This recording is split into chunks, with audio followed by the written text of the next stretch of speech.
Visibility changes behavior. Out of sight, out of mind is a phrase for a reason here. I'm sure everyone can relate to certain foods being visible and other ones being in the cupboard. For example, behind me, you can see the fruit bowl just there. I've got the coffee station there. You might go to your nan's house and she's got biscuits laying out. Christmas season, God knows we can relate to these things. People do have different things on the bench, and if it's in your sight, it's going to be on your mind more often. People often don't plan on eating these things directly.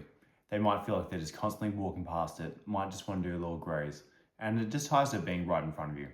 The best thing to do in this context is just get it out of your sight. So there might be situations where mints, chocolates, these things you might start to have more and more, just little bits and pieces, in a way you can't track. In a way you can't get the full enjoyment of the meal because you're not sitting down and enjoying these things, but can start to add up throughout the day. So what I'd best encourage you to do is just move them into the cupboard or out of sight or add a layer of friction. Here's the thing, people use the willpower as like a muscle analogy a lot, and sometimes it's used correctly, sometimes it's not.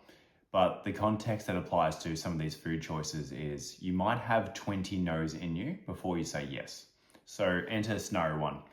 You might have food in the cupboard, in the back shelf, you don't see it often.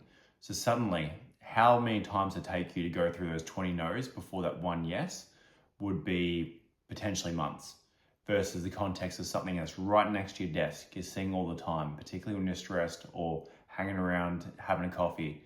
These kind of things, you might say no, no, no, no, no, no, yes, within the space of 5 minutes, an hour, whatever it is, but with enough frequency where it can start to add up and you start to really drain the no willpower discipline end of the equation, when it's probably just not the equation to play right now. We don't want to cash in our discipline there.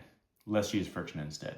It's funny, we have this in other contexts. So people might, again, move food towards the back of the cupboard. But if you didn't have food in the house, for example, you know it's a whole nother level of cravings, friction, for you to order Uber Eats online, know you're going to get the surcharge. It might be another level of friction again to get change, put your slippers on, go to Woolworths looking like a manic mess at 9 p.m. just to go get the food. It's an extra layer of friction versus being right there in front of you. Getting this right has allowed me to really help some people's fat loss in my coaching. And one of the cool parts is you don't have to play around with the other meals of the day.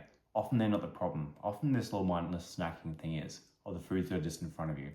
So if this is you, what I recommend doing is creating levels of friction, becoming more aware when you're grabbing these things from the bowl in front of you.